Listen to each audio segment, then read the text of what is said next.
All right, Fernando Vargas, what'd you think of the fight Saturday night? Surprise? You know what? Very surprised. I knew Crawford was gonna win. I just feel he had more skills, more in his toolbox, more in his arsenal. But I didn't think he was gonna do him like that. Honestly, bro, it was a one-sided ass whooping. It really was. I know Jeff that I work with, Mayweather said it was kind of like he didn't really have an answer once Plan A didn't work. Get my pops in here. Come on. What'd you think? Surprised with the fight? Like I don't know. He gives me dirty looks now when I ask him for questions. Nah, he likes you, man. Were you surprised? I called it. I called it beforehand. I said Crawford has ability to switch from orthodox to southpaw. Switch. It goes now, like it's like this. It's like an orthodox fighting a southpaw. If you find a southpaw, they're not used to it. Yeah. So that's what ended up happening. You know, Spence did his best, but I'm gonna be honest with you, it was one-sided. I was saying, were you surprised it was so one-sided? I was very surprised. Yeah. I was very surprised that it was one-sided, so one-sided. But that's testament to, you know, Crawford's skills and to his abilities and to his mindset, and also, you know, just the ability to fight as a southpaw. So if they rerun it probably would have been a little bit different if he would have fought orthodox.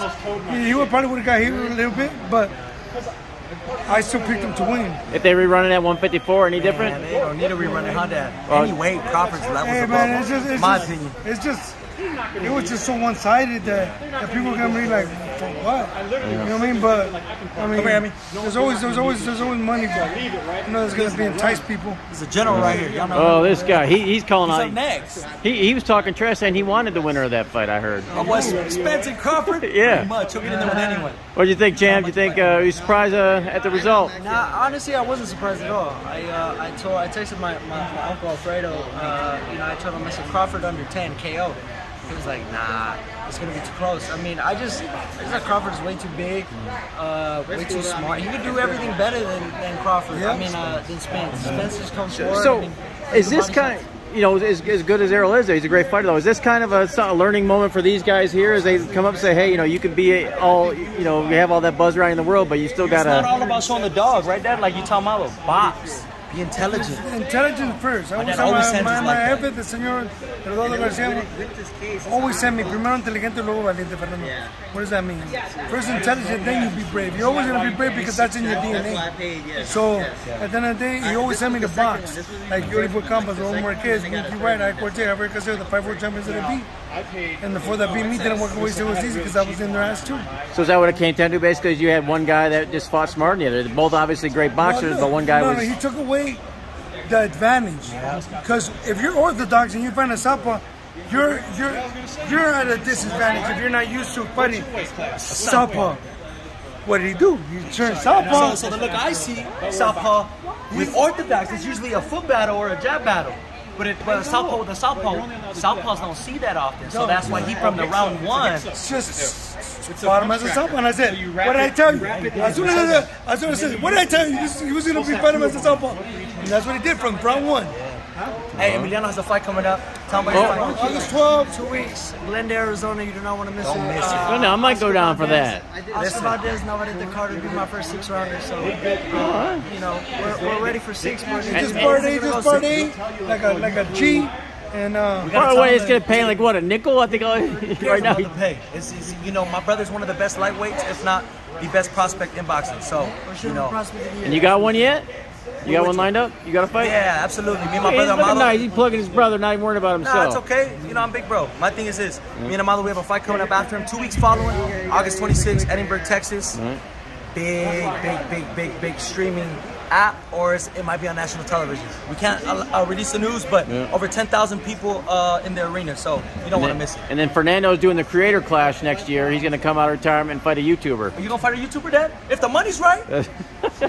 Oh! He's ready. He's ready. He's calling out. I stay ready, so I'm not going to get ready. Or you know what? Floyd's been talking trash about you. Floyd, get over here. Show them abs, bro. Easy work. Easy work. Easy work. He's talking trash. Oh. We got the trash talking. All right. Oh, fat. All right, what'd you think, man? How'd you have to crack fun, right? What'd you think of that fight?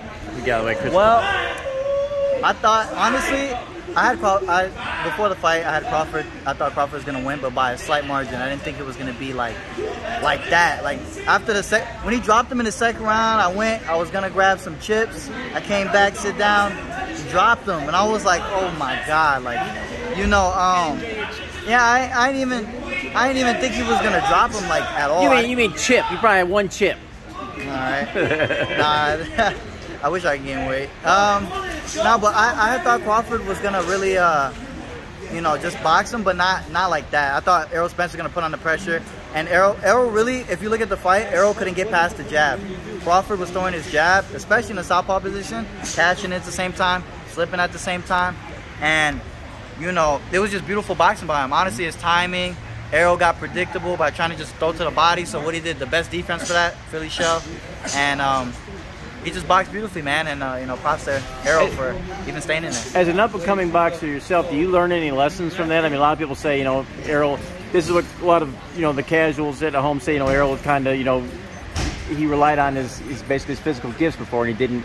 Obviously, Crawford had the better game plan. Do you draw anything from this fight and say, hey, I can't just relax on how good I am? Yeah. You know, I gotta always think and always get better and always fight smarter. Of course. You always gotta learn. You know, you always get better. You know, every day, especially just watching yourself. Even if you win, you know, when I win my fights, I don't like, okay, I did hella good and that was cool. Yeah, I'd be like, all right, I did good. You know, but what I didn't do, you know, that we were working on in the gym, or what I should have done.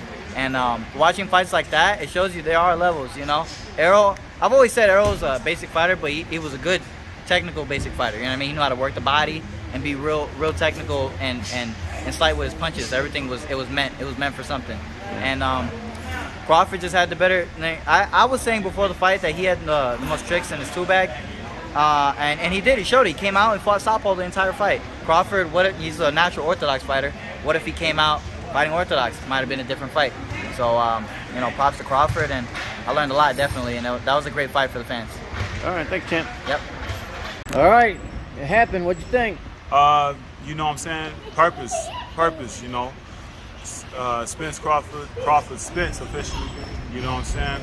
It was a moment for everybody to see, but it just wasn't competitive as we thought it would be. Crawford come in there with just a master game plan, master preparation, was stronger at every point of the fight, and that's what we got. Did it surprise you that it was seemingly so one-sided?